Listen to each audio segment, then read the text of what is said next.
Stage 2.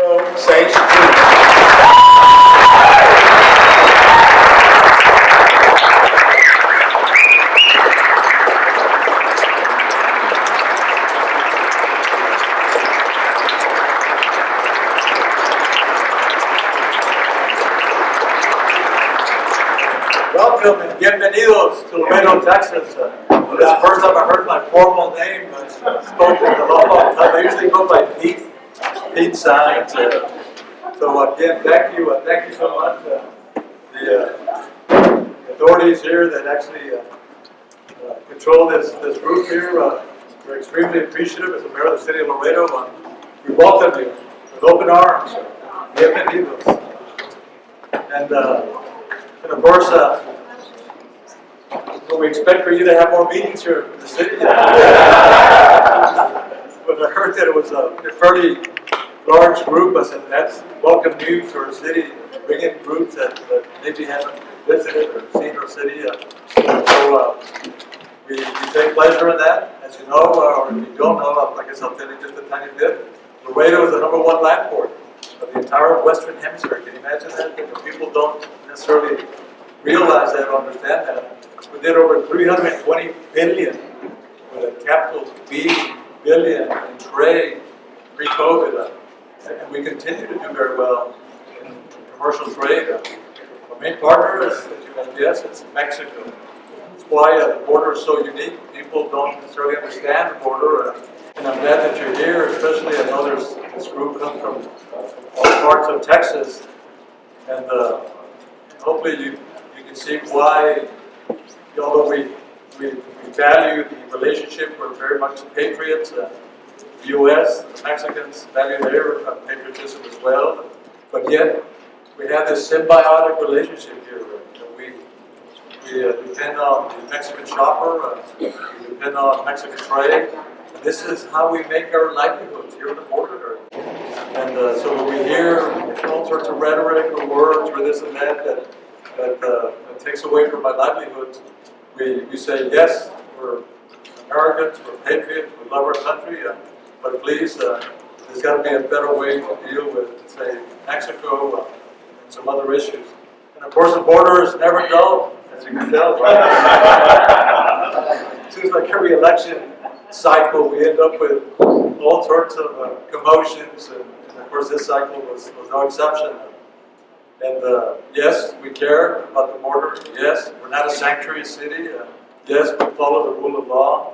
And we work very closely with the federal agencies. As a matter of fact, I personally encourage, and of course the city council as well, to work closely with our federal agencies, Border Patrol, CBP, ICE, whoever, because we know for a fact that if we didn't have these federal agencies here at the border, the city and the PD, although they do an excellent job, we couldn't handle it. So we're extremely appreciative of all the governmental assistance that we've gotten in the years and the while. So also too, these issues about migrants. Just to kind of get Laredo's a little different than the RGV and the Rio area and the El Paso area. There you're seeing, and we'll probably be discussing this to some extent, possibly. More family units, and more children, and that's really the case here. We're averaging about 35 to 40 persons here daily that the Border Patrol releases to the NGOs. And thank goodness that we have these non-governmental organizations to help out. These are primarily Christian groups, and they've got a mission and they do it very well. And that takes the pressure off the city. My concern as a mayor is that as the numbers continue to increase, and the Title 42 should go away. And I don't know if you're familiar with Title 42, but that's what's basically allowing the U.S. or the federal agencies to turn back some of the migrants. If it weren't for that, then we'll have a huge number of people coming in, and then if they surpass the capacity of our NGO, then the city of Laredo is going to have a very, very difficult time. And this is why I personally, as a mayor, have been asking, the current administration, with all due respect, if you change policies or you institute new policies, prepare them, package them, fund them, but don't force that has been through COVID, just like many other communities, to do the federal government's work. So that's all we ask. If the policy is there, and we take the policies that Washington gives, and sometimes we're not too happy, but the history has been that whatever Washington wants, they get.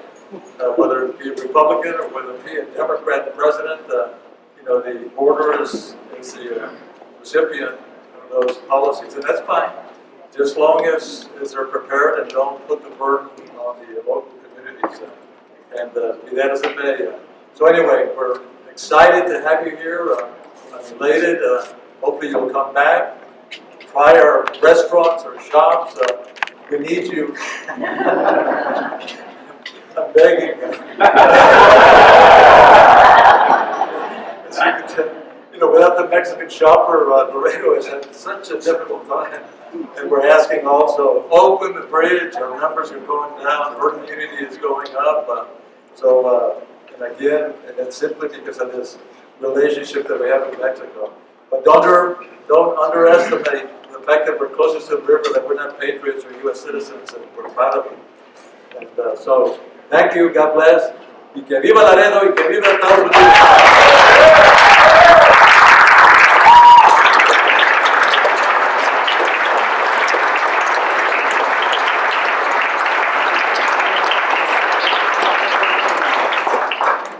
Next, I want to invite up the gentleman who is sponsoring us being here. He is the CEO of the International Bank of Commerce, and one of the things that he gave to me on one of my trips down here was his common sense border security solutions. Ladies and gentlemen, the CEO of IBC Bank, Mr. Dennis Nixon.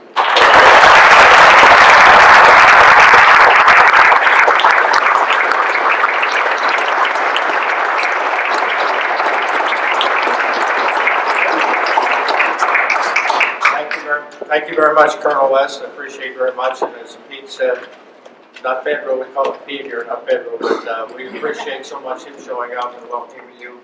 Also, I want to reach out to Bill, who's been really young, he's been a good friend for a long time, and we've worked on a lot of issues together. And of course, thank Colonel West for being here personally. We've met earlier, and I guess last year, this year, things went by so fast, and we've had a number of good discussions. So we appreciate all of you. And as Pete said, we'd love to have visitation. This is literally the first really large group that's been here since the COVID hit us. And so to have friendly faces and people enjoying South Texas and the border, we really appreciate it so much.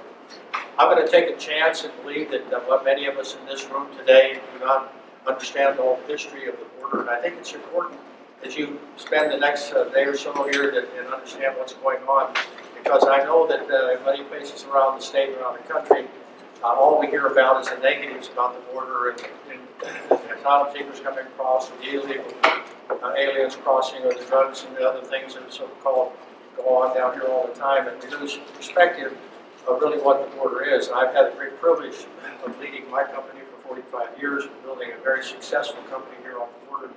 And we've spread out all over the state now, and as I'm sure many of you have seen our IBC symbol around the state. We're very proud of our border roots, and we've also gone up and down the border from Del Rio to Brownsville. But first of all, Laredo was founded in 1755, so we're a very, very old city, a Spanish colony of New Spain, which included the present day Texas, New Mexico, Arizona, California, Nevada, Utah, and parts of Colorado and Wyoming.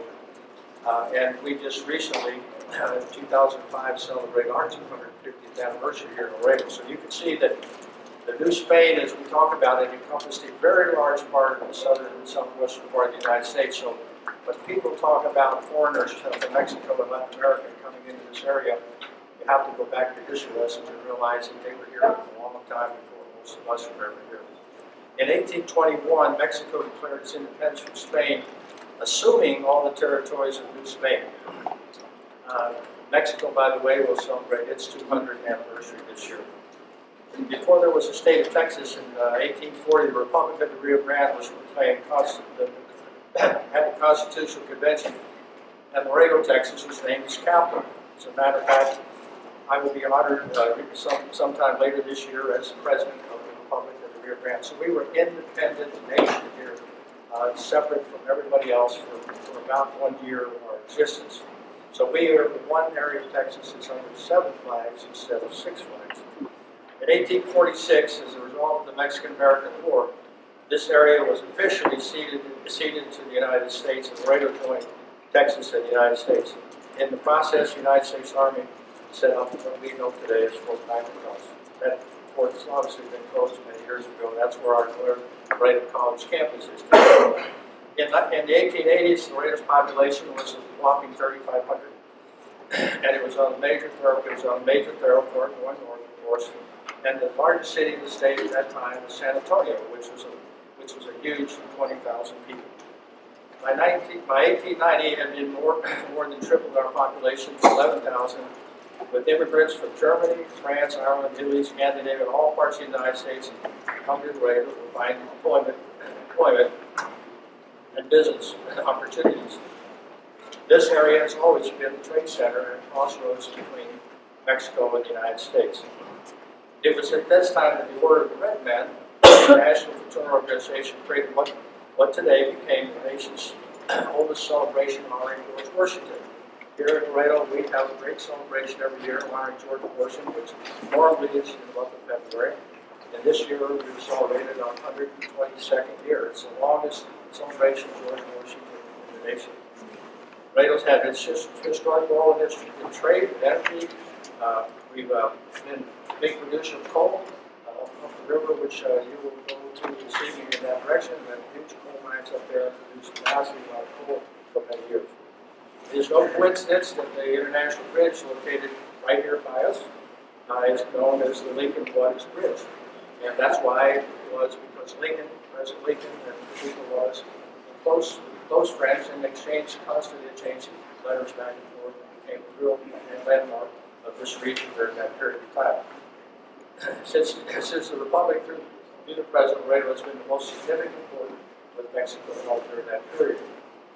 And as Pete's pointed out, and accurately so, that we are the largest inland port of the border in the state, in the United States. We've also teetered back and forth with being the largest port period in the United States, only from time to time trailing between Los Angeles, Long Beach, Chicago, and New York. And that is a trade flow issue. We were the number one port in 2019.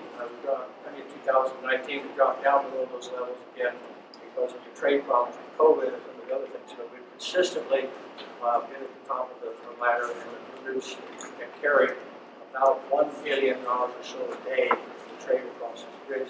16,000 18-wheelers cross this river every single day, which I'm sure if you came down I-35, you would recognize that there are a lot of trucks on the road that are coming back and forth, carrying goods and services that are produced and used to our two countries. Over 4.4 million cross the border every year. We have 2 large rail connections here with Union Pacific and Kansas City Southern. They both bring a lot of goods and services. Actually, one of our biggest transportation needs is the automobile industry. Laredo has been an active player, always in all of the issues related to transportation and trade, and will continue to do so. I wanted you to have that background. I know that most of the time we hear wall, we hear all these negative things, but I also like to point out, if you do your homework, that the border communities in El Paso and Brownsville happen to be the safest communities statistically in the state of Texas from a law enforcement perspective. So the idea that there's a lot of violence and problems here on this side of the river is just also not true. We do feel and we do have pain for our friends across the river because they have had a tremendous downturn in peace and order in that community for the last several decades, and it's been a very disturbing experience for us as well. But we are always focused on our good neighbor policies. We think of ourselves as one city in 2 countries. And the reason that it's been so terrible for us is families have married and been in relationships back and forth across this river for 250 plus years. And as you can imagine, we have people on both sides of the river who interchange ideas and interchange relationships, and that built a commonality and community here for a very long time. That's the same example that exists in Brownsville or in the Rio Grande Valley or on the Scrubber River or Del Rio and Eagle Pass. Our sister cities are part of our community, and we need their relationship with us in order to be successful. As Pete talked about, Since they've closed the bridges for a year now for non-essential travel, so-called non-essential travel, our small business community along the border has been devastated. And unfortunately, nobody seems to care about that except from a law enforcement perspective and how we deal with the problems on the border. Unfortunately, none of us here, as Pete said, are against law enforcement. We're not against a secure border. But we believe we have better ideas to secure our border, and we can bring those ideas to bear every day. I wrote a paper on it, brought that paper forward. We've updated that paper a couple of times. We brought it to everybody in leadership, and we continue to get frustrated because nobody seems to want to listen to us. One of the great features of our area is our river, our Rio Grande River. It's a nostalgic part of our community. It's an amenity for our community. And you can imagine what it would be like to have a 30-foot steel wall built along in front of your most important amenity and close it off from your friends and neighbors. And the sad part about it is that the reason we have these problems today is because the federal government for 5 decades has failed to do anything meaningful about immigration reform. And the problem we have today with the asylum problem today is because we have no legal remedy that's adequate to deal with it. And so we're thrust these problems onto these communities along the border, and there's really nothing we can do about it. And building a wall doesn't help us because the wall, in many cases, is beyond the border. In most places, it's 500, 600 yards. In some places, it's more than a mile into the interior of the area. And all it takes is for somebody to touch the U.S. soil and claim asylum, and they have the right to the legal processes that are available today in our country. So the idea that that's going to provide security is, in my opinion, completely ridiculous. The problem we have is that we have media saying one thing and people coming down here producing an answer that they want the answer. They already have an answer to their question, and they just come down here and produce the interview to create the answer they want. And somebody told me that, oh, the river's a little tiny thing. Well, I don't think it's a little tiny river. It's a pretty nice sized river. You can go right up here and look at it. It does provide a value to us. We believe in Texas. Texas is different than Arizona, New Mexico, California. We believe in Texas, the way to protect the border is to clean up the river and provide a really natural barrier that we can use for law enforcement to do their job and be able to protect us.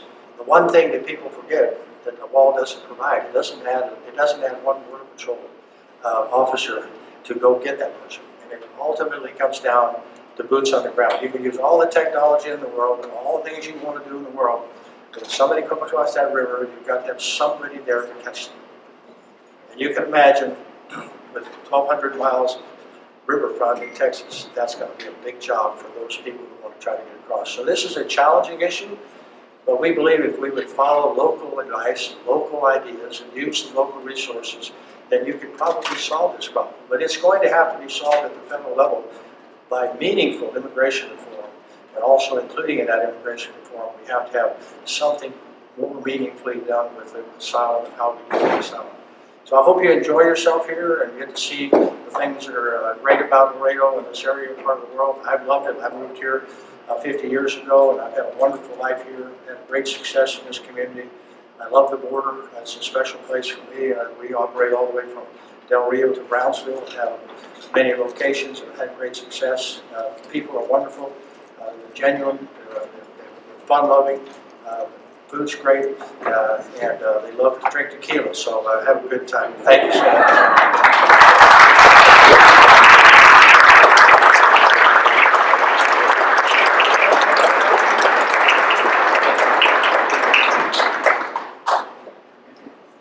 I'd like to convene the meeting, and I call upon Chaplain Stogden to present the invocation.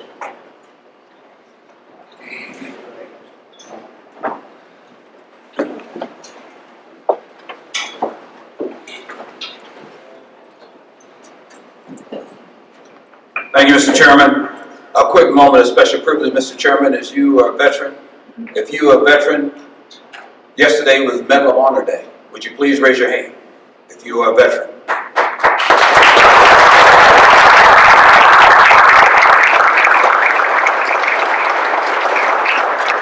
Thank you, Mr. Chairman and members, for that special privilege.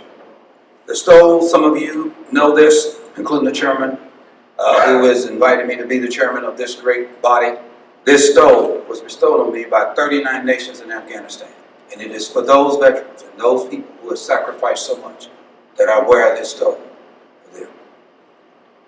that, let us pray. Divine Parent, as we assemble in this time such as this, do some find themselves oscillating between long popular verses embracing the prophetic mandate of what is critical to pursue for transformational purposes. Therefore, push us, God, with the following mandate by encasing our actions of faith with commitments or the school for moral formation. Character emerges from our commitments. Remind us, God, of the words from the book of Proverbs when it dares to exclaim, remember, we are appointed from eternity. So the question for today's generation is, what are you doing on behalf of the kingdom of God with this borrowed but sacred appointment? It is through this prayer, God, that those assembled on this sacred patch of soil at today's SREC's meeting must be compelled to remember, fat words and skinny actions don't equate to truth, nor does it define lasting change. Thus our task is to go and live out in the open with purpose and clarity amid a society at times gone adrift with wrong-headed and dangerous stubbornness. So God, we ask, help us today and beyond to be what you desire and call us to be and do. Therefore, as the page of history are written, lead us and guide us, and our thoughts to promote the actions. Constructive change for better Texas and country, letting others know our presence counts. And lest we forget, those who are in harm's way, a long way from home. So we pray for those who streak across the turbulent skies, move underneath the forceful oceans, march on the hot, sandy desert floors, and survive in the dense jungles of the world. Be with them, God. Be with their families as they look through the windows of anticipation of their loved one's safe return home. Help them and us to remember, no matter what, hope is our strongest weapon. To God be the glory. In the name of the Father, Son, and Holy Spirit. Amen. We will now have the representatives, the committeeman and committeewoman of SD 21 to come forward and lead us in our national anthem and our United States Pledge of Allegiance. That's Terry Harper and Naomi Narvaez.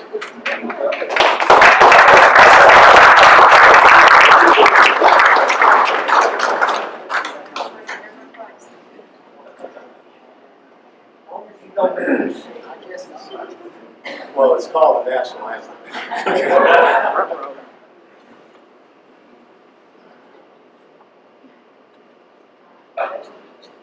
No, national anthem first.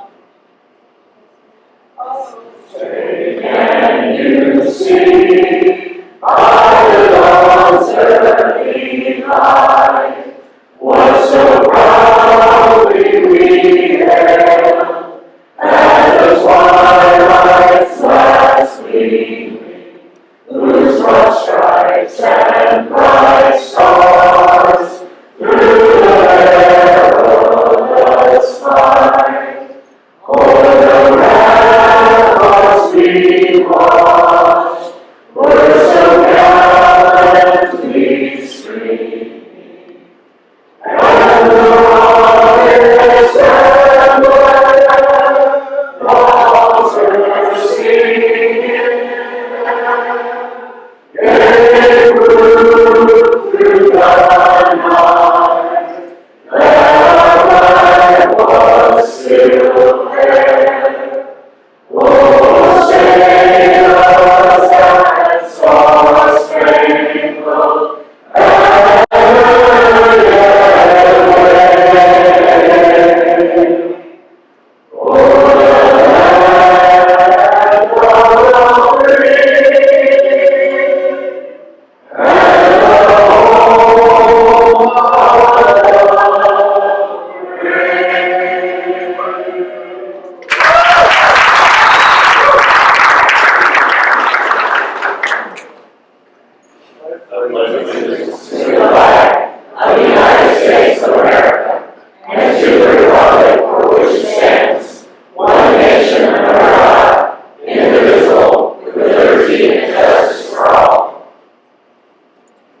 Thank you.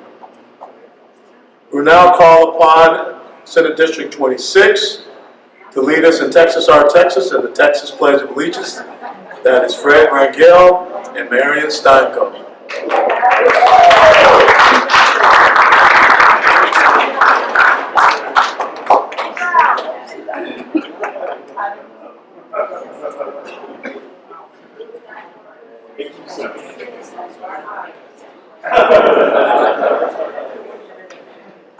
Texas, our Texas, all hail our mighty state. Texas, our Texas, so wonderful, so great.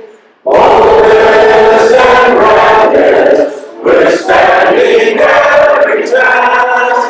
Oh, empire wide and glorious, you stand supremely blessed. God bless you, Texas, and keep you great and strong, that you may grow in power and birth throughout the ages long. God bless you, Texas, and keep you great and strong, that you may grow in power and birth throughout the ages long.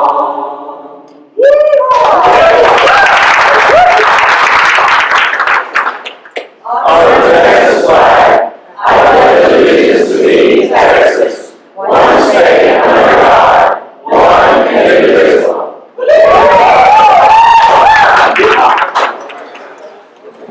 I now call upon the Secretary to conduct the roll call.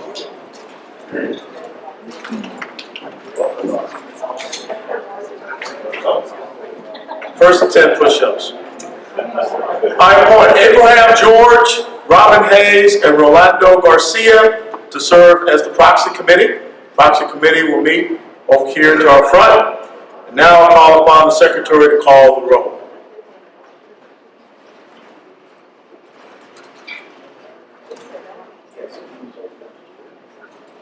Thank you, Mr. Chair. Good afternoon, members. Again, the reminder I always give, which is if your counterpart arrives late or if you need to leave early, please check in with me so I can note that for the minutes. All right. Chairman Alan West. Here. Vice Chair Kat Parks. Here. Secretary Virgil Cruz, I'm here. Tim O'Hare. Here. Treasurer. Susanna Dockepill, General Counsel. Rachel Hooper, Assistant General Counsel. Parliamentarian Richard Hayes. Here. Chaplain Rich Stoglin. Here. Finance Chair N. Trevis. Historian Dr. Tim Wesley. RNC Committee Man Dr. Robin Armstrong. RNC Committee Woman Tony Ann DeShield. And then starting sequentially from Senate District 1, Rhonda Anderson. Here. Charles Blankenship. Here. Jerry Fisher. Here. Stephen Stanley. Here. Janice Holt. Here. David Covey. Here. Gwen Withrow. I'm here. Chris Brough. Here. Joe Miller. Here. Bill Fairbrother, represented by proxy. Mike McCloskey for Bill Fairbrother. Don McDonald. Here. Chris McDonald. Here. Deborah Fight. Here. Tom Nobis. Here. Maggie Witt. Here. Abraham George. Here. Ann Gephardt. Here. Steve Atwell. Here. Susan Wright, represented by proxy. Jill Tate. Thank you, Miss Tate. Maura Norin. Here. Tanya Robertson. By God's grace. We're glad you're here.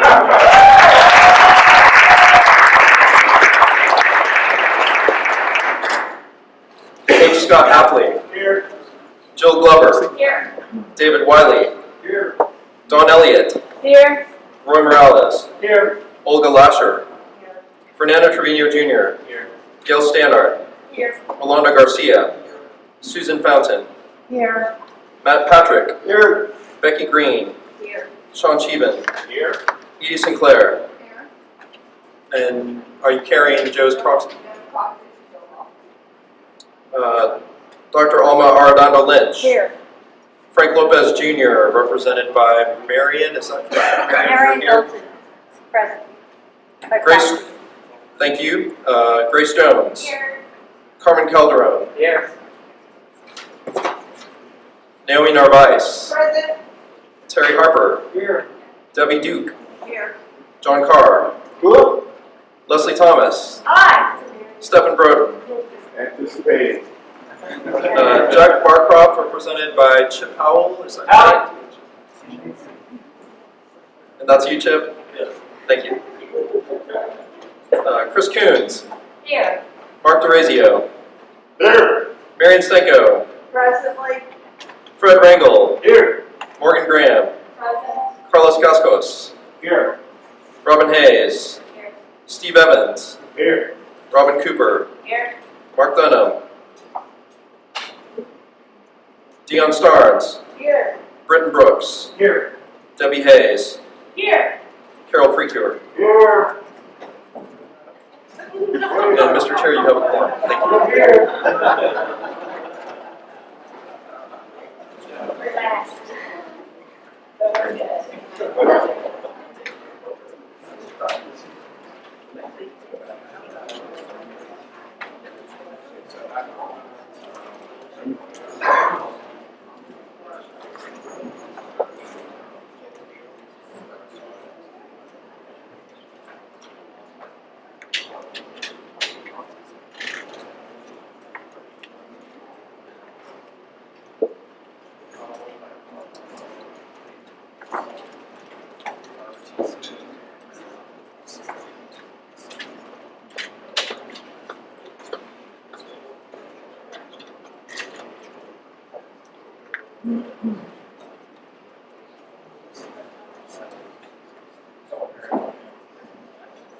Former Chairman of Webb County, Bill Young, if you want to come up and tell us about tonight's Killam Ranch event, please.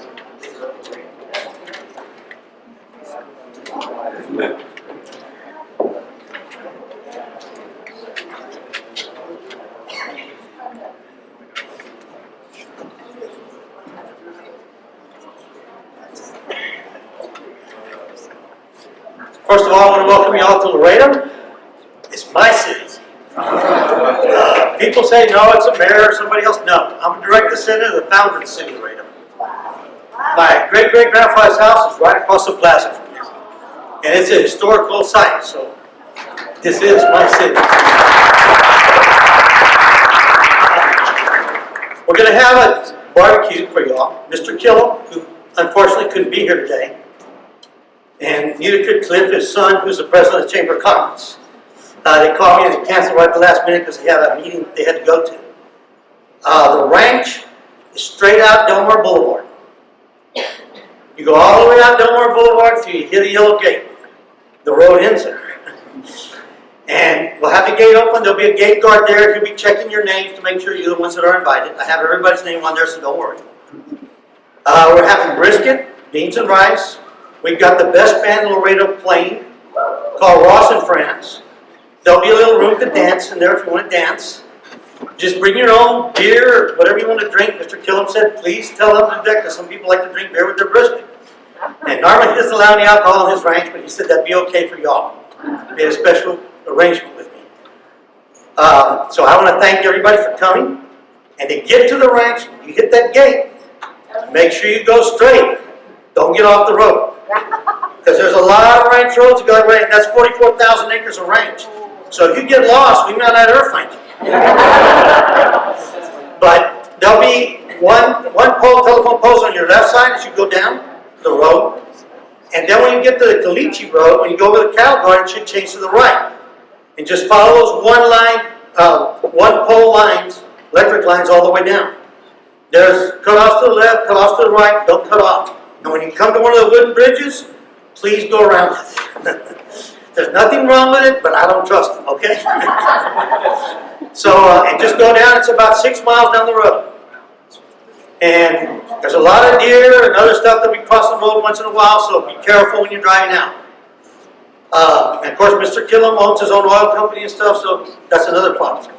But it should be fine. Get out there, we'll have all the tables set up, we'll have all the briskets ready. The rice and beans is there. And we're supplying water, but like I said, if you want something else, go any type of other drink, you have to bring it yourself. We have plenty of ice out there. We got an ice chest out there, so we hope you all come and enjoy it. It's a fun place. We're not doing any political speeches except for Mr. West, and that's it. Just there to eat. Just there to eat, have fun, party. That's Laredo style. Thank you.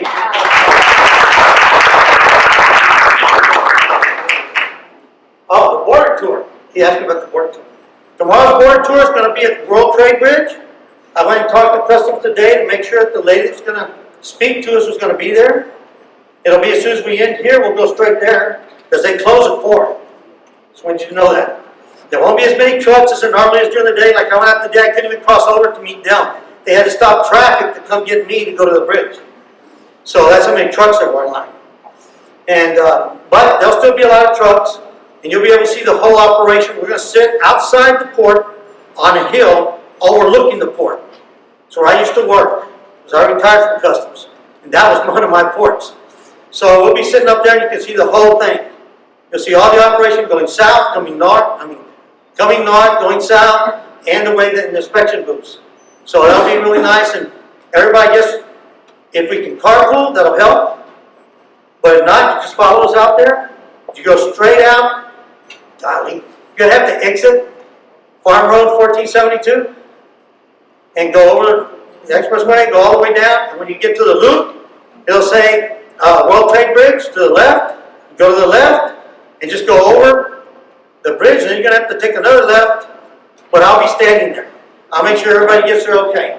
And if anybody needs any help, call me. Brandon has my phone number, so I'll be happy to come get you and take you there if I have to.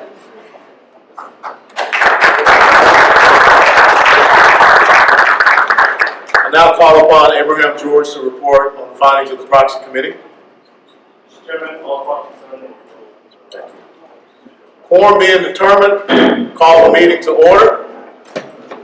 Now call upon the secretary to read the minutes from the December the 1st, 2020 meeting.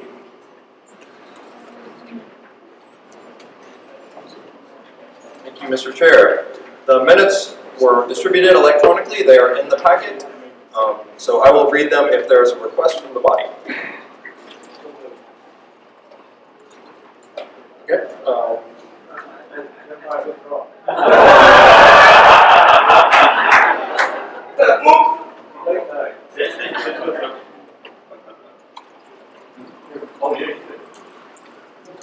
Yes, will you recognize? Steve Outlaw, SB9. I move that we suspend the reading of the minutes. Second. It has been motioned and also seconded that we move with the dismissal of the reading of the minutes. All those in favor say aye. Aye. All those opposed? There are no corrections to the minutes, and I hear none, and we have now moved on, so we stand as approved with the minutes from the December 11th, 2020 meeting. Adoption of special orders. Are there any special orders to be considered? Hearing none, we will move to our officer reports. Our first officer report will be the report of the treasurer, Mr. Tim O'Hare.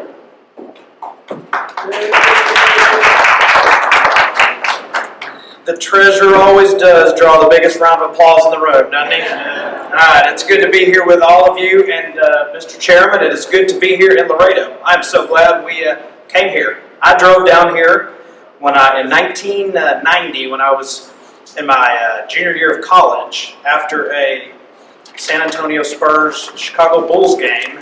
And you know, there was no phone, we didn't have maps back then. We thought San Antonio to the border was like 15 minutes. So we drove to go to the border and kept driving and kept driving and kept driving. And I have not been here since. But there's been tremendous growth, and it's nice to be in this part of Texas. So I applaud our decision to come down here and have this meeting. Let's get to the books and the finances. When you take a look at our total funds raised in January and February, it totals $328,000. If you take a look at years past, $328,000 is the most we've raised in the first 2 months of a year since 2012. And in fact, yeah, go ahead. Take a look in 2020.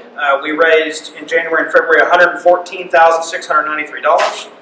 Take a look back to even 2014, it was $207,000. So pretty significant jump from what we normally see in that time period. We have sufficient reserves for every bit of 3 months with money that's coming in that's not on the books yet. And the goal is to have at least 6 months. We have that covered. And I would call that pretty successful, especially in light of the difficult weather conditions we had in February in the state. In addition, we made a change with our digital marketing group. We weren't real pleased with what was going on there. So in March, with that change that occurred in January, in March we're now at 45 to 47,000 received from the digital marketing fundraising, with over 10,000 new donors, which is pretty impressive. And a normal month we're about 35,000 for digital, so we're pretty happy with that. Our telemarketing revenue, I'll just be honest with you, it's not quite where we want it. We made a change, many of y'all know, back in September. Prior to the change, it wasn't performing. But after we made the change, it's on the uptick, and we have a net gain of over $30,000 compared to expenses, which is good. Event revenue, with the with COVID restrictions loosening up, I expect this to be a pretty big year. In addition, with all the shenanigans that Joe Biden and the Democrats are pulling, that will also bring people out in droves. There is a fundraising dinner with Governor Nome that was, by the way, booked before this last week. And that is Saturday in Frisco, sold out. There's fundraisers in Houston and Tyler in April. And then there's a fundraiser on May 1st with Ted Nugent in Irving. So we expect there to be quite a bit of revenue coming in here in the next 2 months from that. We've seen some really good results in direct mail this month. As of last week, we are estimated at about $200,000 in revenue from direct mail, so that's a big positive. Expenses so far this year have been lower than budgeted in 2021. No major surprises there. We did have some expenses on computer and data work. We moved to protect the website and other computer online type activities from any of the censorship we were seeing against Parler and other conservative vendors. We have legal bills due from a convention lawsuit. We have a refund going out, but expenses all in all are good and nothing surprising. We have filed all of our primary information for 2020 with the state. They've accepted our assessment of expenses, so we're good to go for the next election. And overall, I would say we're in very good shape, and our funds look good. So that concludes my report. Mr. Chairman, any questions? Okay, thank you.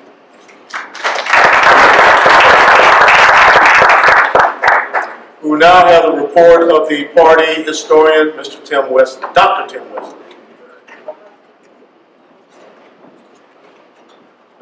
Thank you, Chairman. Since I was able to speak with you all last, lots of great things have taken place.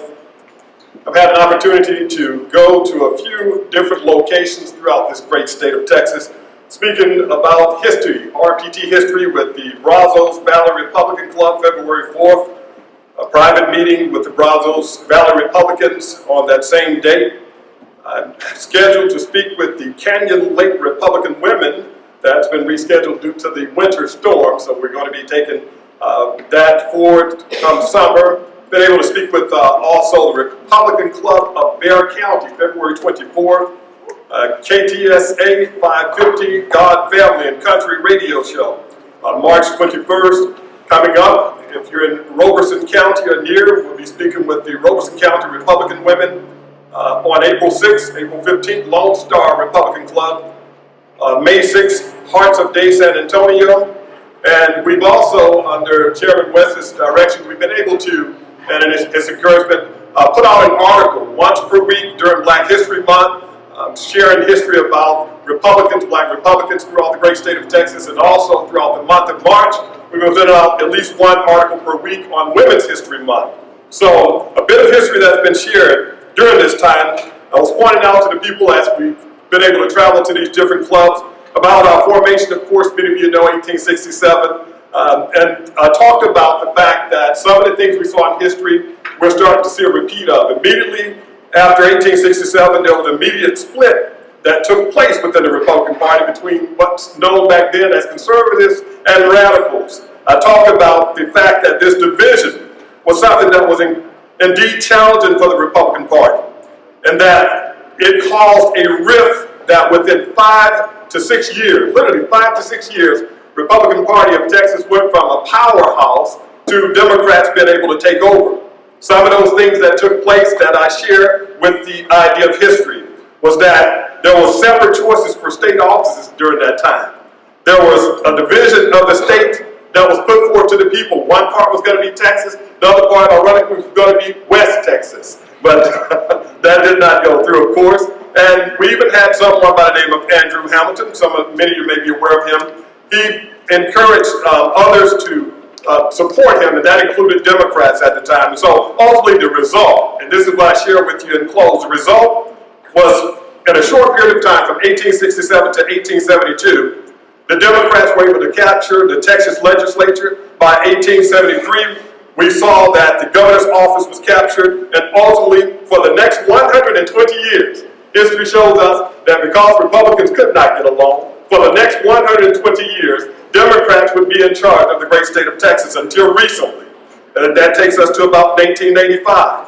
So today, what can we learn? In close, we can learn that from history, as we have control of all three branches of government, and the strong SREC that you all are today, history tells us we must take advantage of those that are in power as we have this alignment, recognize, respect, and go after the minority vote, listen to the voices of the people with the platform put forward to avoid major divisions at all reasonable, moral, ethical, and constitutional cost.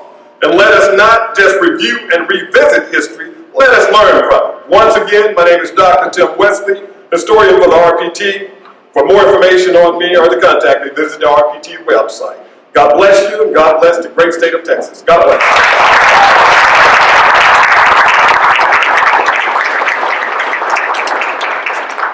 you. We will now have the report of the General Counsel to be read by our Chief Operating Officer, Kyle Watley.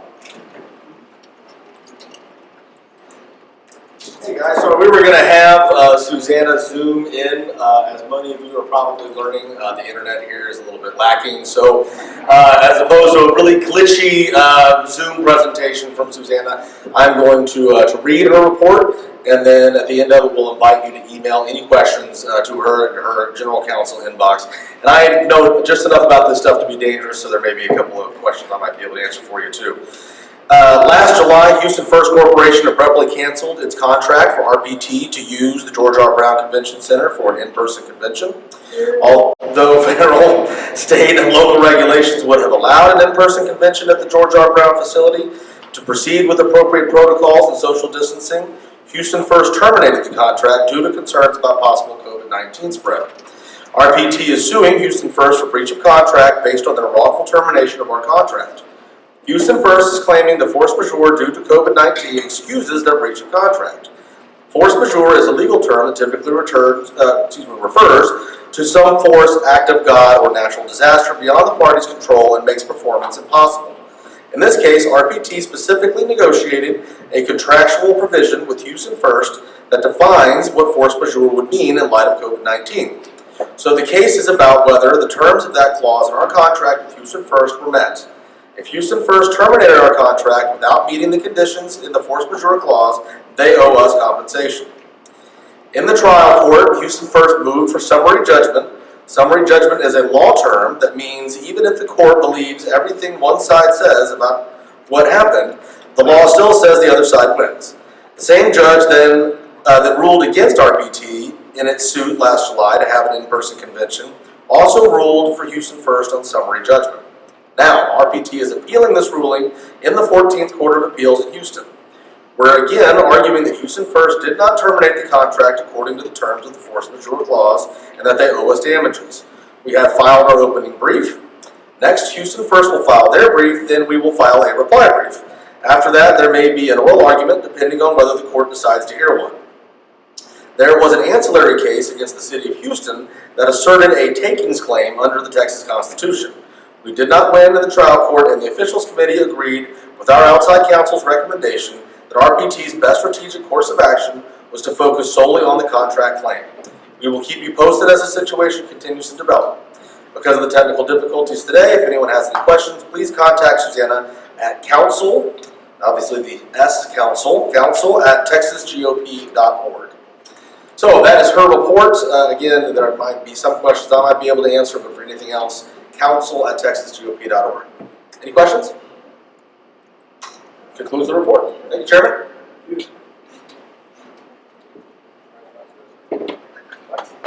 Our RNC National Committee Woman and Committee Man are not present. Our next report will come from our State Vice Chair, Kat Parks.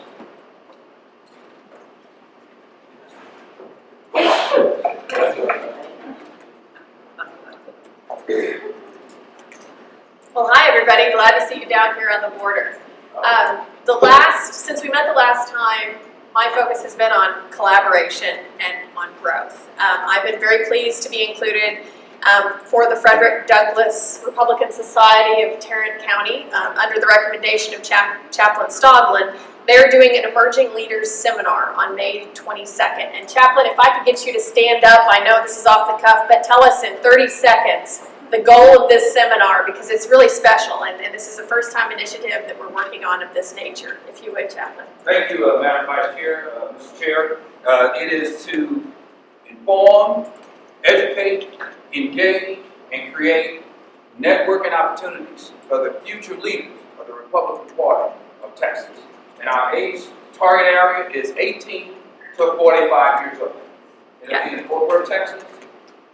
Very, very excited about the group that's working together. This is completely a grassroots group that's coming together working on these things. I'm very pleased that it looks like right now we're using Representative James White, who will be attending as our keynote speaker. And so mark May 22nd on your calendar. If you know somebody in that age range who's looking for mentorship opportunities as well, this is a great group of folks who are putting this on. And Madam Vice Chair, yes, it's free! It is free, yes, absolutely, the most important part. Secondarily, and Brandon, if you could pull up maybe the thing on campaign schools, and while you get that, I'll talk a little bit. You know, since we last came together, we've had Christmas, New Year's, January 6th, a Senate race that didn't go the way we wanted it to, an inauguration that didn't go the way we wanted it to, freeze again. We've started into the ledge session. The one good thing, and I want to thank y'all for your prayers, my husband did get 2 stents in his heart and is on the mend and ornery as ever, so thank you all.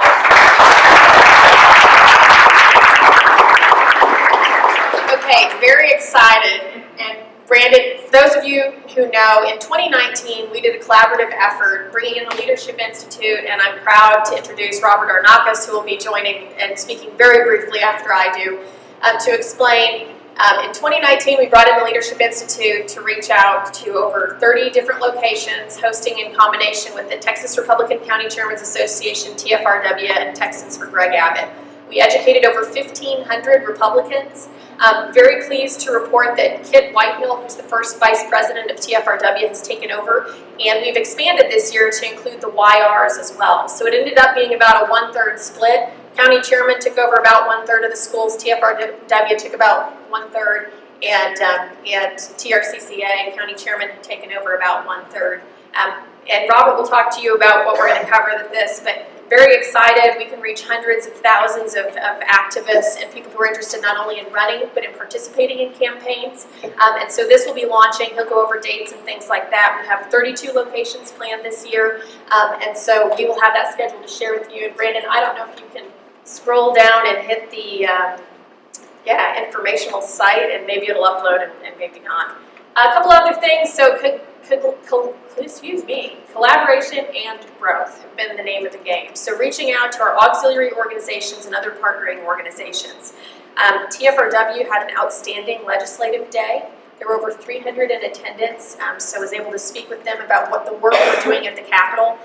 Also, TRCCA had a legislative day with over 50 chairmen who came in, spoke with them, worked on educating chairmen, and working on strengthening those relationships.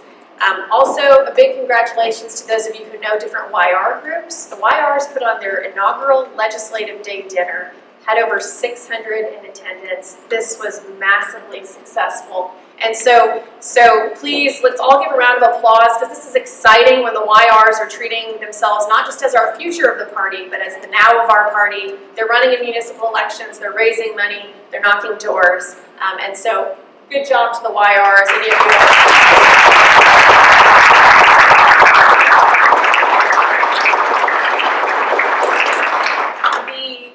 The fourth thing that I would like to share with you that's come as a result, and a lot of these projects that I'm working on are coming as a result from people that I'm meeting across the state.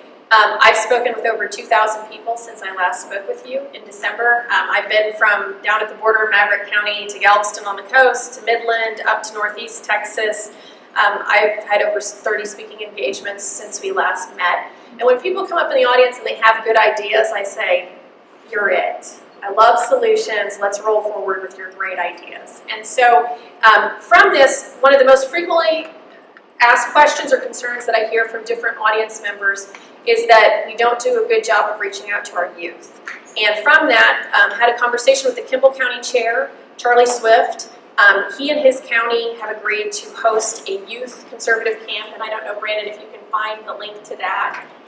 Christy Antonick, I believe, is here somewhere. Christy is hiding. Oh, here she is. So this thing is growing by leaps and bounds. It's going to be held at a Texas Tech campus, July 8th to 11th. We are going to have room for 100 different youth, and the purpose of this training is to do conservative outreach and prepare them for when they head home to start Republican clubs and organizations in their own communities. So it's very reasonably priced. We're asking TFRW groups and county parties to sponsor youth, maybe from as many counties as we can, so that we can bring these youth together, let them know that they're not alone, that they're not an island, and that there is strength in numbers. And then on the other side of this, Christy has helped organizing from people who've stood up around the state, who school board members, who are saying we have to do more for our youth. Where's Marion Stanko? She's hiding back there. Yeah, Marion. So I was at a pachyderm meeting in San Antonio, and Marion said, actually, the gentleman who started the high school Republican Youth Club is from here, and I know him, and I can give you his phone number. So Christy was able to connect with Connor, and we're looking to create an infrastructure and a support system for those kids on the other side of this camp. These are some of the things we're working on, growing the party. I like to always say to y'all when I get the chance to speak in front of you, Proverbs 27:17, as iron sharpens iron, so one man sharpens another. And as I'm going around the state, I truly believe that Texans, we're the greatest resource that there is. I say to people openly, don't expect all of your answers to come from Austin or from DC. The state party is not the chairman, it's not the vice chair. It's every single one of you who's sitting out here who has great ideas for taking the party forward. And I'll give you all the challenge that I have also given to every single group that I've spoken with. How do we eat an elephant? One bite at a time. And so sometimes we find ourselves getting into election season and saying, where are the volunteers? Where are the election judges? Where are these massive numbers of people that we need to help carry forward our conservative message and have our conservative wins? And so here's the challenge for you now. The truth of the matter is that it's not a very sexy fact, and so people miss it. 50% plus one wins the race. And so by the simple act of growing our numbers, we have the ability to absolutely move mountains. And so if between now and August 1st you find one Republican event, it has to be informational and fun. Those are the only two criteria, okay? Surely we can find one between now and August. Invite one person in your life who's not a political person. They say the average American thinks of politics only 7 minutes a week. That's not true for anyone in this room. Okay? So if we want to grow our numbers, if we want to bring new people in, if we want to teach new people about conservative principles and things that we believe and the values that we share, it's got to be an enjoyable experience. So we invite one person to an event before August, and then hopefully they come back. If you and that new person each invite one more person to a second event before December, we've quadrupled the size of our party, of our mission, of our voice, of our message. So that is my challenge to you, the +1+1 challenge. Take it forward, use it, that's how we win. Thank you all very much. And Robert, if I can have you jump up here and talk about Leadership Institute. Thank you all.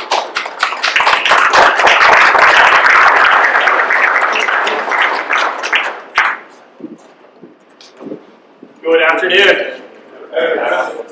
Chairman West, Vice Chair Cat, thank you very much for letting us be here today. It's a pleasure to come to you on behalf of the Leadership Institute. I usually say we're from Washington, D.C., but that's got more and more thumbs down than thumbs up, so I say I'm from Virginia.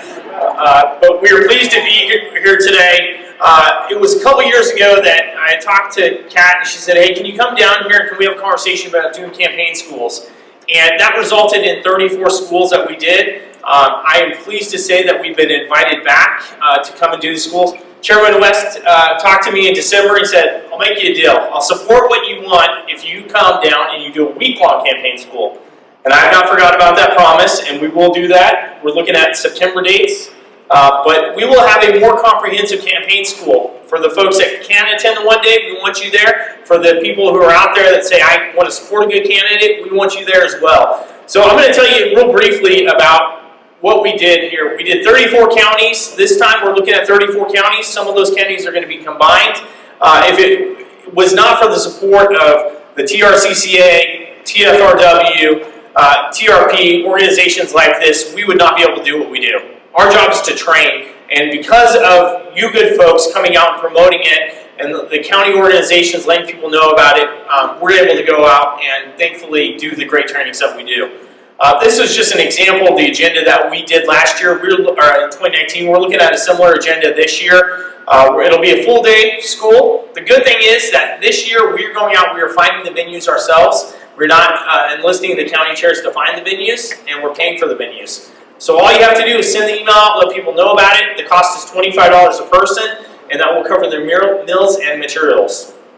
As mentioned, we do have a splash page where you can go and look at all the school sites. That's leadershipinstitute.org/Texas. We will have hashtags. We'll have social media going on here very shortly. Everything will be under LI Texas Tour. And this is a partial list of the counties we will be in. You can see that we kick off May 15th. So coming up pretty quickly. These will run through September. And we look to have a very busy summer and a hot summer down here. Kat already mentioned this. This is our Youth Leadership Summit. Highly encourage each of you, if you know an aspiring young kid who wants to get involved in politics, or is just looking to understand a little bit more about politics and how politics works with policy and business, this would be a fun way for them to learn. And lastly, I have my contact information here. If you have any questions, concerns, feel free to email me or send me a message or a text. I'd be happy to get you the information you need. But thank you very much for your time. Appreciate it.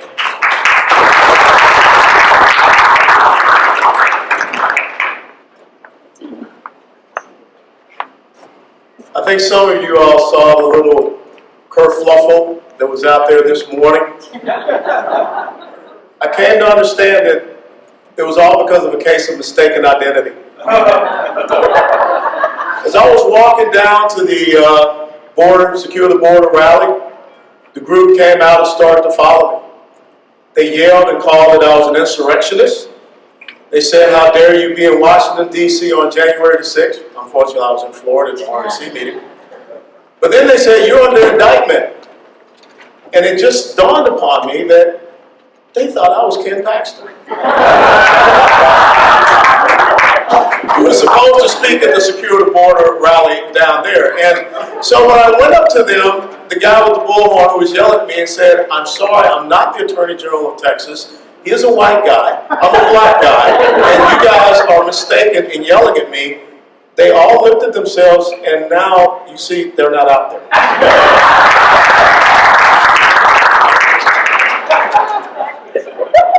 And that's one of the key things you have to understand. Always go on the offense with the progressive socialist left.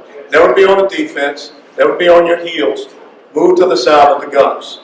And so I want to talk to you about several things, and then we want to appoint someone as our Sergeant of Arms. Look out that window. When you look out that window, you're looking into Mexico. How great it is that this body is here on the border at a time when they need to know that we care. At a time when they need to know that we are here to stand with them. This is not just about an election cycle. This is about us continuing to have that engagement throughout this Rio Grande Valley, throughout this border.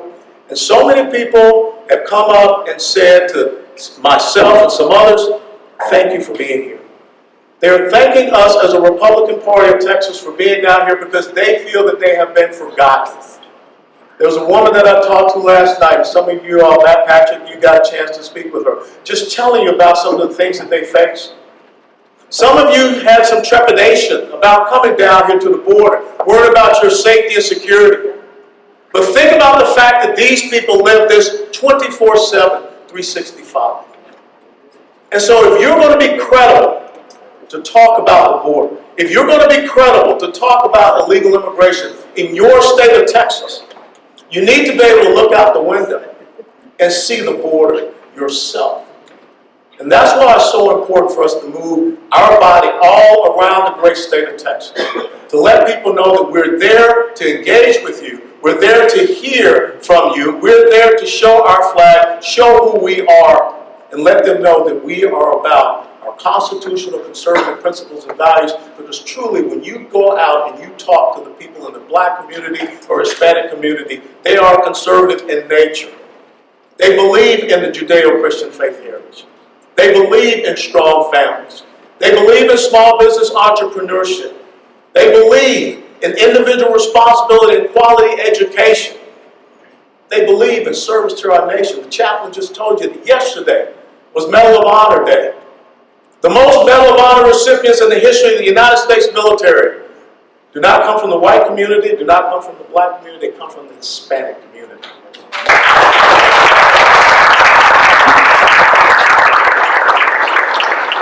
So I want to thank you all from the bottom of my heart for being here in Laredo, to letting people know that the Republican Party of Texas stands with them. With that being said, April the 19th starts the early voting for the municipal level elections. The municipal level elections will occur on March the 1st. It is so important that we support our candidates in these municipal level elections. We can't get involved when there's deep runnings of Republicans, but we have got to get people out. When you think about municipal level elections, what am I talking about? City council, school board, county commission, county clerk. On average, you're talking about maybe 6%. At the high, maybe 8%.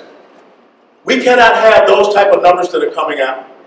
You think about in the last election cycle, we were so incredibly fortunate enough as the Republican Party of Texas to win a city council seat in Austin, Texas, and come within 600 votes of winning a second city council seat.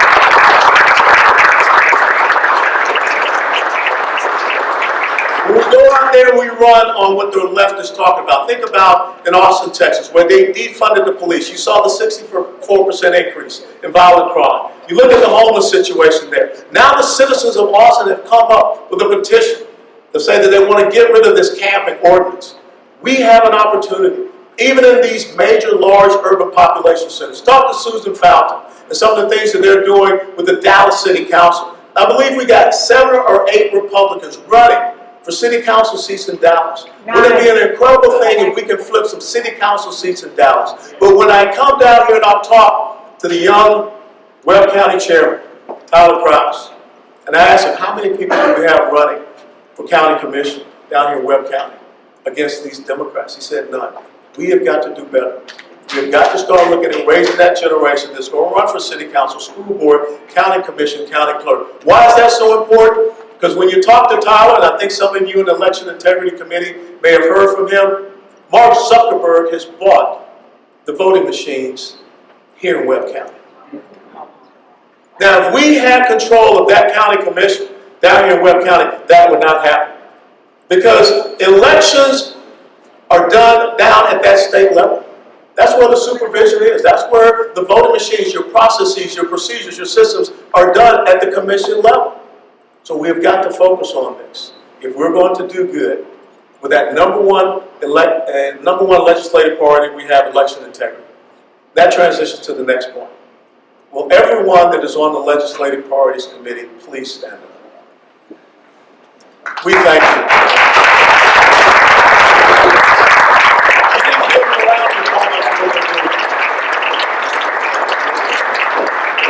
I don't think that we have ever seen at any point this much engagement in the legislative priorities of the Republican Party of Texas. This much engagement with the elected officials in Austin, because we have people that are traveling all over the state.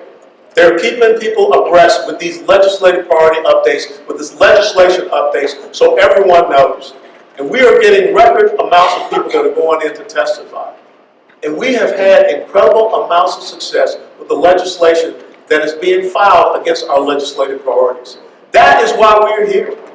Last year in the convention, that's what our delegates said. Those 8 priorities: election integrity, monument protection, religious liberty, constitutional character, ending the practice of murdering our unborn children in the womb, ending child gender modification, school choice, and then also taxpayer-funded lobby. And thanks to a lot of the voices out there, that HB3 has been kind of kept in committee right now because people are concerned, and they came to us to talk about executive overreach. But let me tell you about that #1 legislative priority that we have.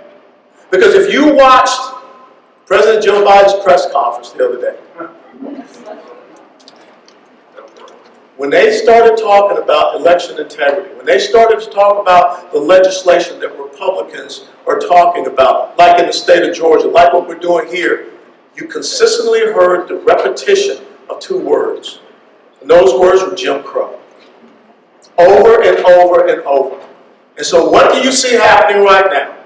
State Senator Paul Betancourt has contacted some of you all, and I know that State Representative Roscoe Kane is running to the same thing. They are now trying to say that anyone standing up for honest, free, and fair elections is a white supremacist, is a racist. You're taking us back to Jim Crow. We have got to go on to offense and get them to understand that the people that introduced Jim Crow to the United States of America in the first place was the Democrat Party.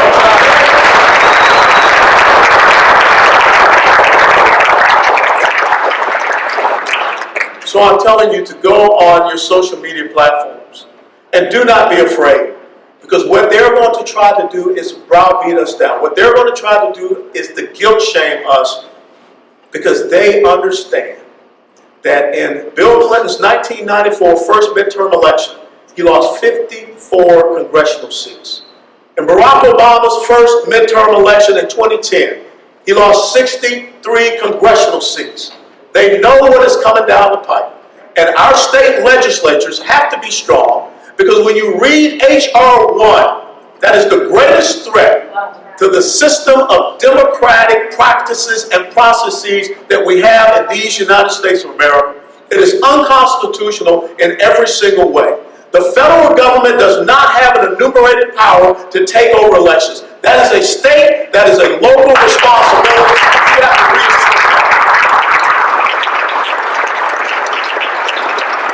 And if you think it's just a coincidence that all of a sudden in the first couple of months that we're seeing this rush of individuals coming across the border, at the same time when the H.R. 1 says that there will be no voter ID, that there will be same-day voter registration and voting, that there will be online voter registration, that there will be no review of voter registration rolls anywhere in the United States of America. This is not by happenstance. This is a deliberate, this is a strategic attempt to codify the unconstitutional actions that we saw of the Democrat Party into law. And the only way we stop it is that we have strong election integrity legislation that is passed in the state of Texas.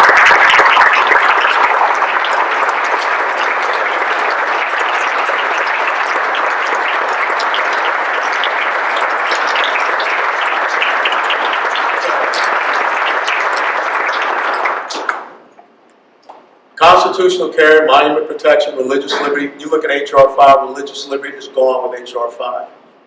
But if we are to secure the future of the great state of Texas and the United States of America, we must defeat H.R. 1 at the state level.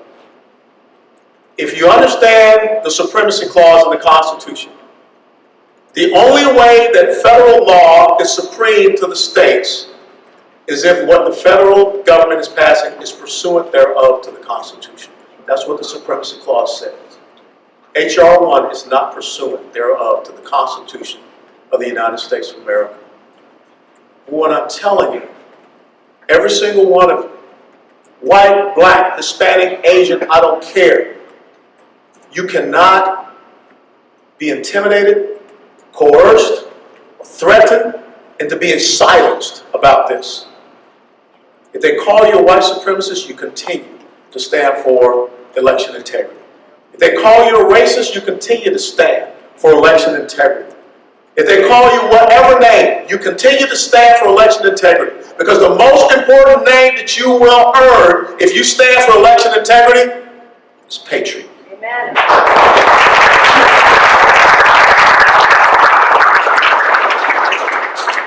We must continue to press on hard. We're a little over 50% through this legislative session. We've got to get those legislative priorities passed. And just remember, as I close, Bernie Sanders has constitutional character. Yeah, Vermont. Yeah. We don't in the state of Texas. And when you have people that are talking about defunding police, getting rid of ICE, and allowing people to be let out of jail, felons, you do have a right to be able to protect yourself. And with that being said, I would like to hereby appoint Mike McCloskey to serve as Sergeant of Arms for the Republican Party of Texas. Please welcome.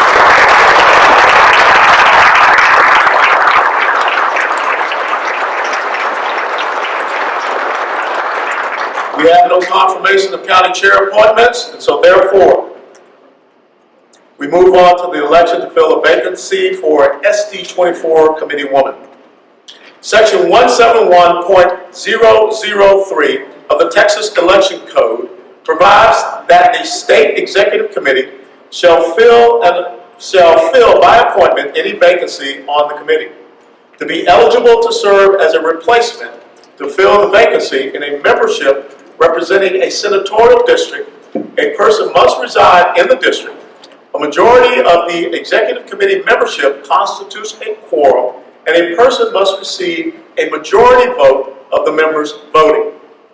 Article 3, Section 4 of the SREC bylaws provide that in the event of a vacancy on the SREC, a majority vote shall fill the vacancy in accordance with the provisions of the Texas Election Code and these bylaws.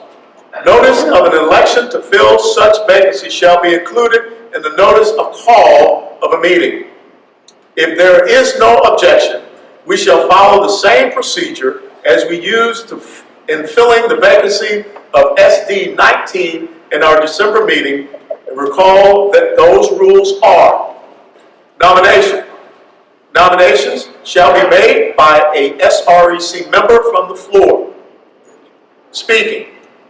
After nominations have been made, the nominee shall draw numbered lots to determine a speaking order. Each nominee shall have a total of 5 minutes to speak, including those who wish to speak on behalf of the nominees. Voting. After all nomination speeches have concluded, voting shall be conducted by secret paper ballot. A majority vote is required for election. Each candidate may appoint one observer to observe the counting of the ballots. In the event no nominee receives a majority vote on the first ballot, then there shall be a runoff election until a majority vote is achieved. Hearing no objection, the same procedure shall be followed. Is there a motion to adopt the previously adopted rules? No move. Second. It has been moved and seconded. Is there any debate? We put forward the adoption of the proposed rules to a vote. All those in favor say aye. Aye. All those opposed? The ayes have it. The floor is now open for nominations to SD 24 committee woman. Chairman. Yes. Janice Holt, SD3. I would like to place in nomination my good friend, Mary Jane Avery. Mr. Chair, Grace Jones. Mary Jane Avery has been nominated. Grace Jones, SD20. I'd like to second that nomination for proven leader and my fellow captain of the Georgia Strike Force, Mary Jane Avery. Are there any further nominations?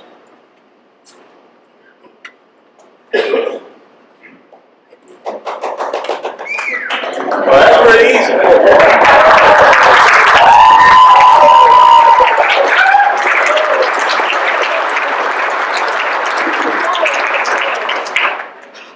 The nominations are closed. I don't need to ask for any slips of paper. So all those in favor of Mary Jane Avery being elected as the SD24 committee woman, signify by saying aye. Aye. All those opposed?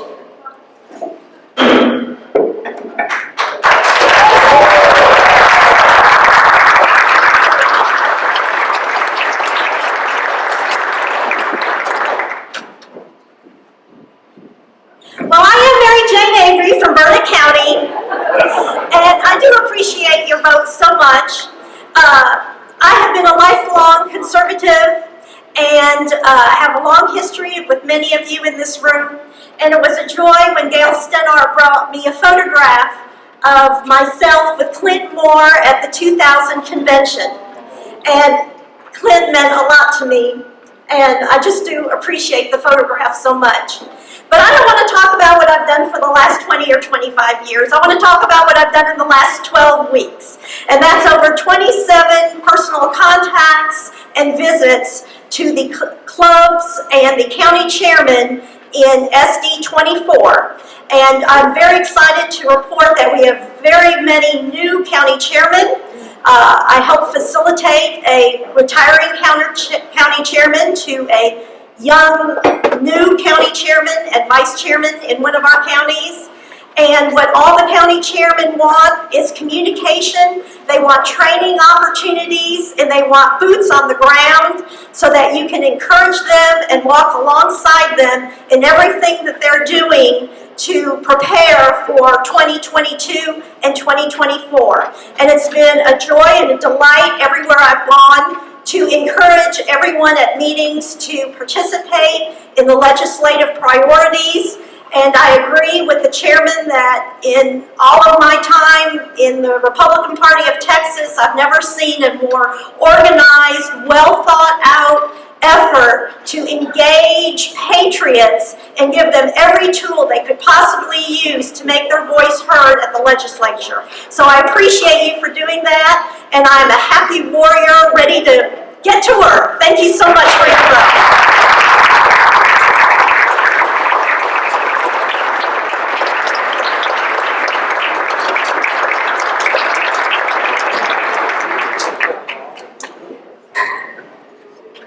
The next SREC meeting convenes tomorrow morning. And yes, Mr. McDonald, you recognize. I was moved that we continue in work session. Okay. Can't hear you. Yeah. Chris McDonald, SG6, I move that we continue in working sessions. We still have an hour to go, and that we try to take up the officials committee reports, as well as if there's time for CRC to give us more time for debate tomorrow, so we're working. We have another hour before we get 5:30. Meeting, the next thing's not until 6:30. If we adjourn at 5:30 as posted on the agenda, that still gives us an hour to get ready and get to the ranch. So let's just get some more work done. Second. The motion has been to continue on with our committee reports. And it has been seconded. All those in favor signify by saying aye. Aye. All those opposed? Nay. The ayes have it. Yes, Ms. Narvaez, you're recognized. Mr. Chairman, Naomi Narvaez, SC21.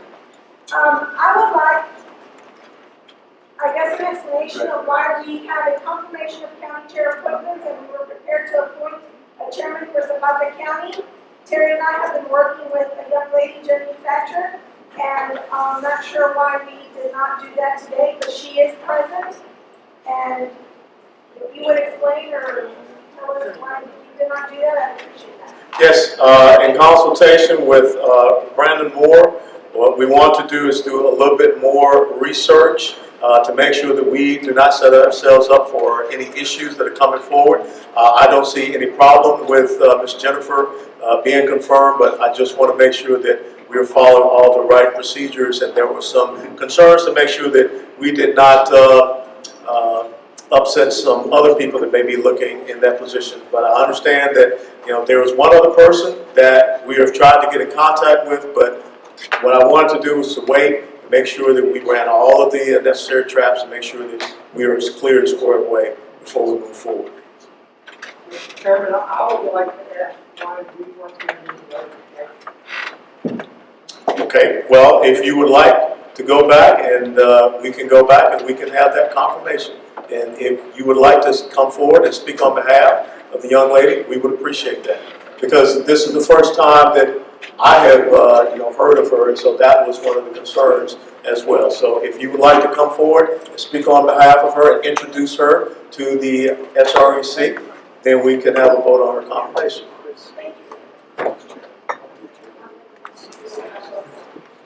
The chair recognizes Mr. Terry Hall and Ms. Naomi Narvaez. Good here, Mr. Chair. Oh, you got a microphone? Absolutely.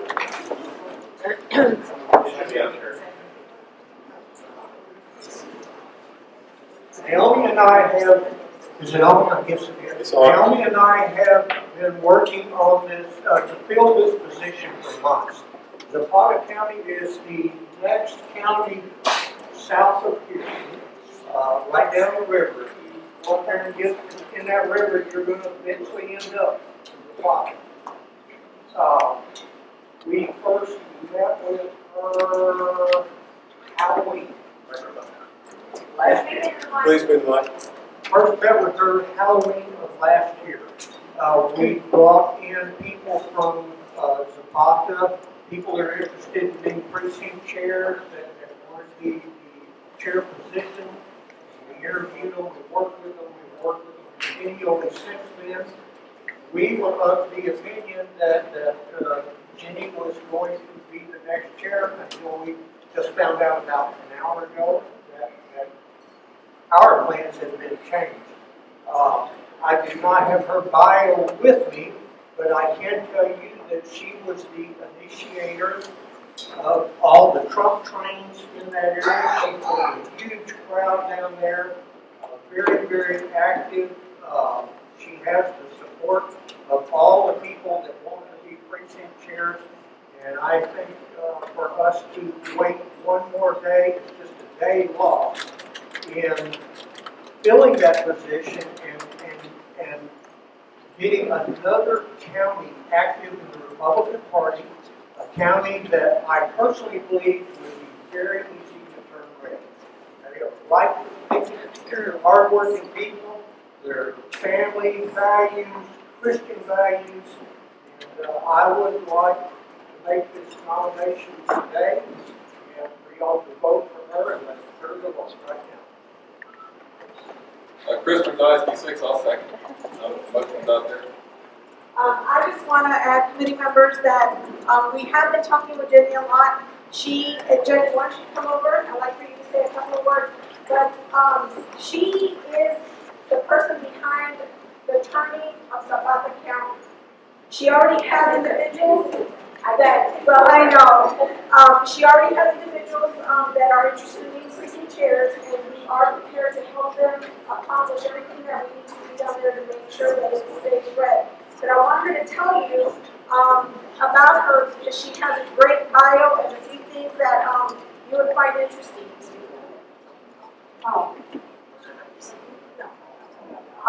Many of you know that I don't get along with Terry, but there are personal differences. But I will stand here and back him up.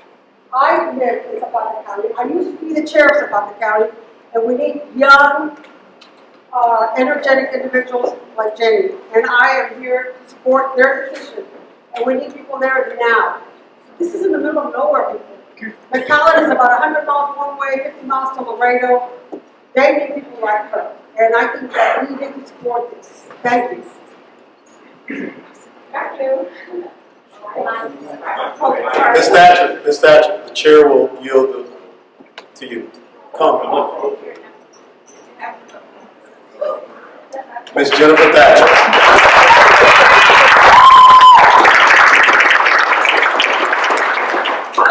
Good afternoon. I can't take credit because there's individuals present here who helped turn our county red after 100 years of voting Democrat.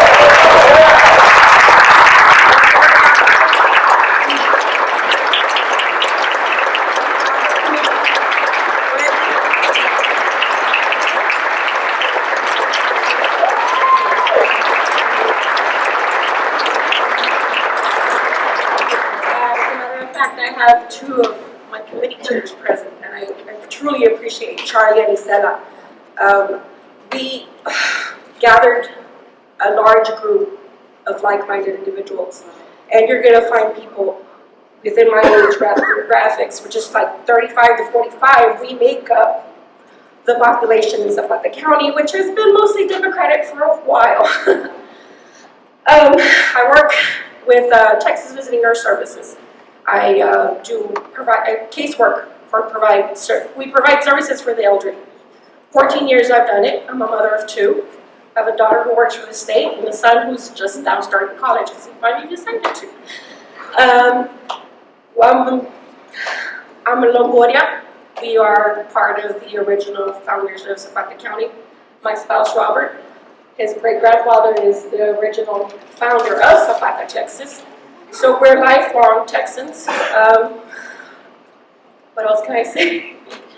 I have a large group of people who want our county to remain red. We live on the border. We know the issues. We see them. Our county has gone down. Drugs, cartels have ruined our county, and our local officials just look the other way because they don't know no better. But the majority of our constituents are closet Republicans because they're afraid of coming out, and that's who I am. That's who I want my committee to be. We want to be the voice of the people who actually vote.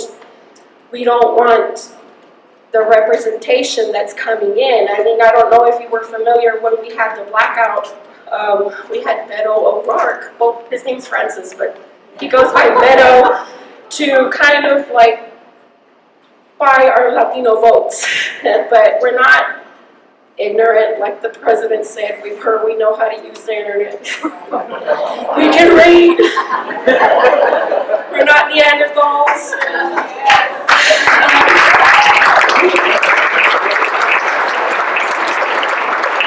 There's 16,000 people in our county. Half of that are registered to vote. Trump won because out of those 7,000 some people, 4,000 of us voted for Trump. So,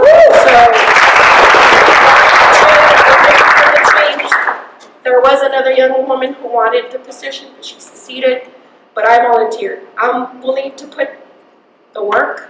I have the boots on the ground, and all I need is y'all support. And we'll get it done. Could you just tell us, for those of us that don't live down here, what are those top issues that are dear to y'all's heart down here that you mentioned? Okay. Just a couple of them off the top of your head. All right. Thank you, Republican. There's a program called Title V. Title V, I don't know if y'all are familiar, is for anchor babies. When they cross over the illegals, which have been coming for the past 50 years, the Title V covers the complete birth of the child. That's taxpayer money. Then that child is an anchor for the family. And working with Medicaid and Medicare, I see that individuals like myself, my husband, my parents, who have worked all their lives, are denied a lot of the coverage that they have been taxed for to help these individuals.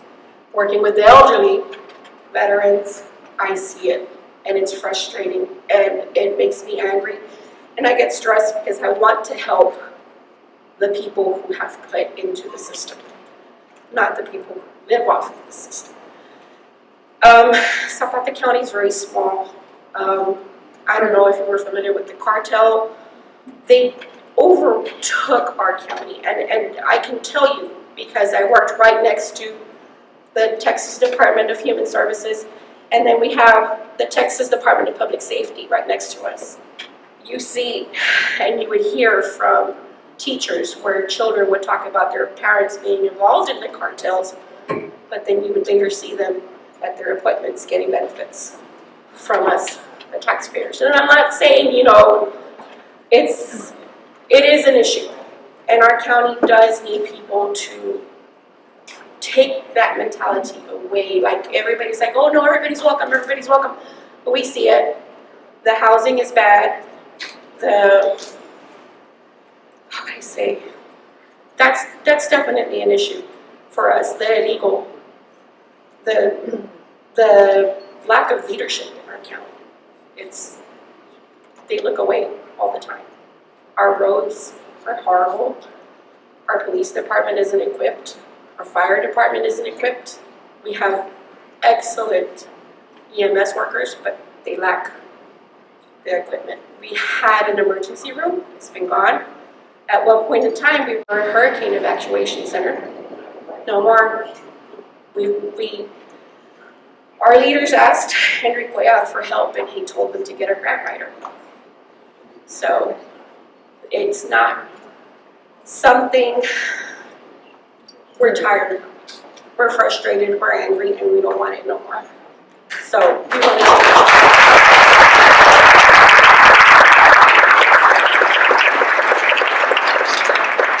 Are there any further questions from the floor?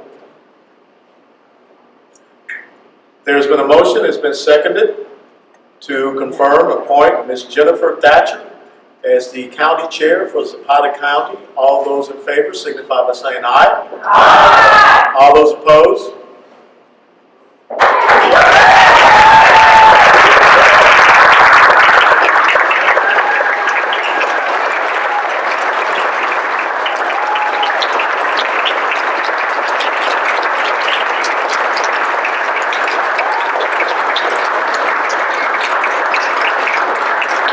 Thank you for the opportunity. I will not disappoint you. I will work very hard with my committee to keep our county red and move us to a better direction, especially our county, and make us more noticeable. Anybody here is welcome to visit our county so that you can see what we live with, what we work with, and if anything, thank you. I'm so nervous.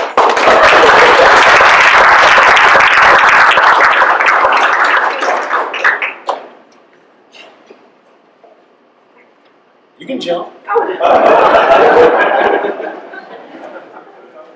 Chair, Yes, Mr. Hart. 1821. Thank you. I just want to do what's right now. You know, no problem. We will move ahead, as Mr. McDonald said. We will press on. We will train to a standard, not to a time. And we will start off with the Officials Committee report.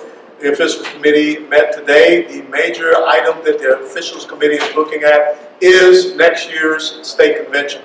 As you know, previously we had signed an agreement once again with Houston to go back to Houston for next year. You know that we are still in litigation with Houston First.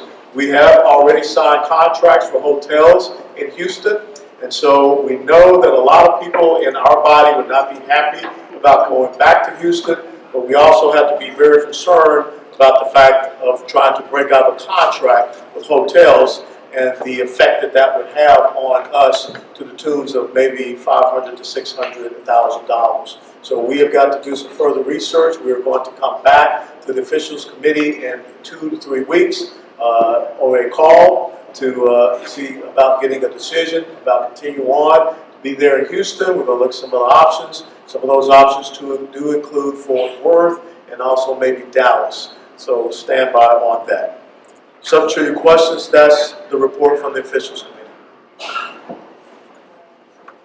The next report we will have will be from the Candidate Resource Committee, Mr. Stephen Atwell. Mr. Chairman, I would like to defer to the board of the report prepared.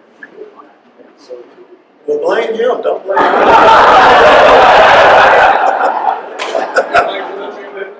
Yes, I'll ask for an adjournment. We will be barbecue.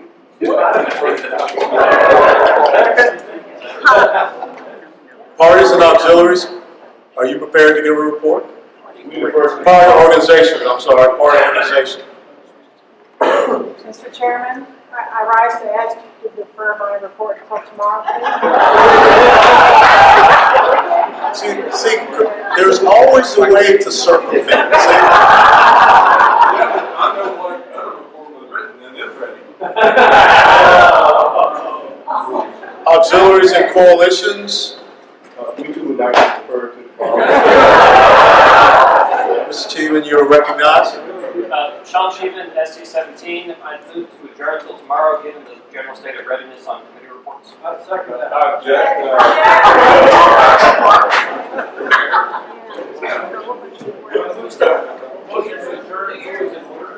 The motion, there is a motion to adjourn. It has been seconded. I didn't hear a second.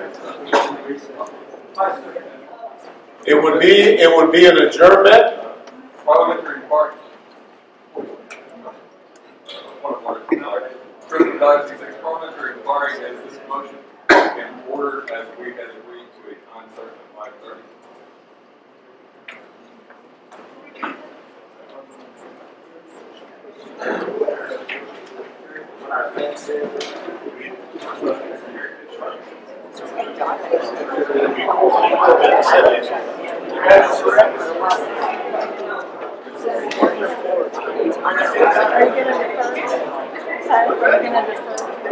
Oh, resolutions, all right. We will do resolutions.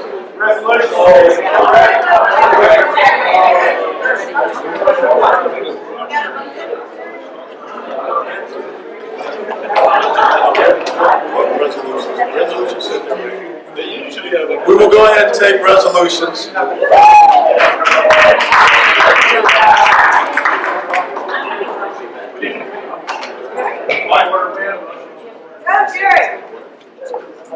Okay. There's a motion on the floor to adjourn until 8:45 for reconvening. And also there will be a worship service which will start at 7:45. It has been seconded. Is there any discussion on that motion? One of information, what was the ruling of the parliamentary? That it's the body to decide. So the body has the opportunity to decide on this motion. Would it be appropriate to request the original mover to May I ask? Would you be willing to withdraw your motion so that it can carry on with the court? I mean, if I can, I assumed it was in the file already. Do you withdraw your motion? Mr. Chairman? Yeah, do you withdraw your motion so that we can go ahead with resolutions? Let's just vote. Say, let's just vote, please. Okay? Is there any further discussion on an adjournment? All those in favor of adjourning at this moment and reconvening tomorrow at 8:45 signify by saying aye. Aye. All those opposed? No. Okay, we're going to have to do this by standing. We'll do this by standing vote. All those in favor.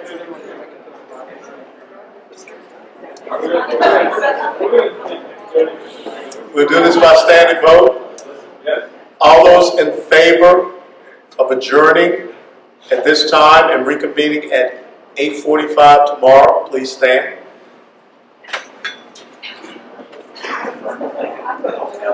There's barbecue in it for you.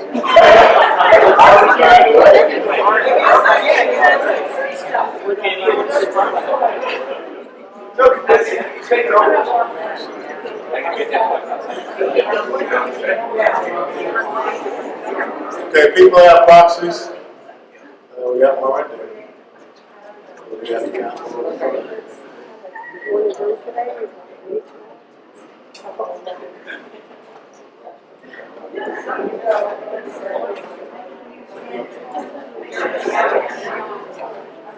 You may be seated. All those opposed to adjourning at this moment, please stand.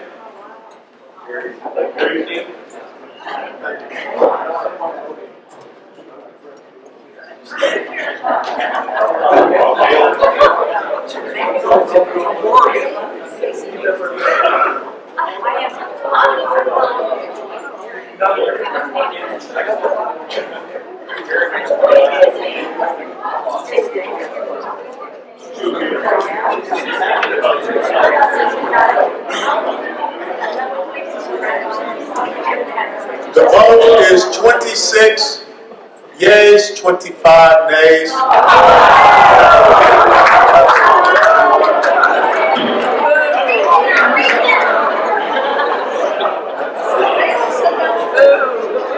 The next SREC meeting will convene tomorrow at 8:45 a.m.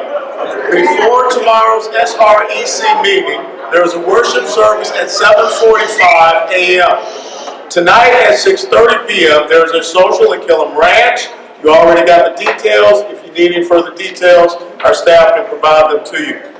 There being no further business to come before the body at this time, we are adjourned to reconvene tomorrow at 8:45.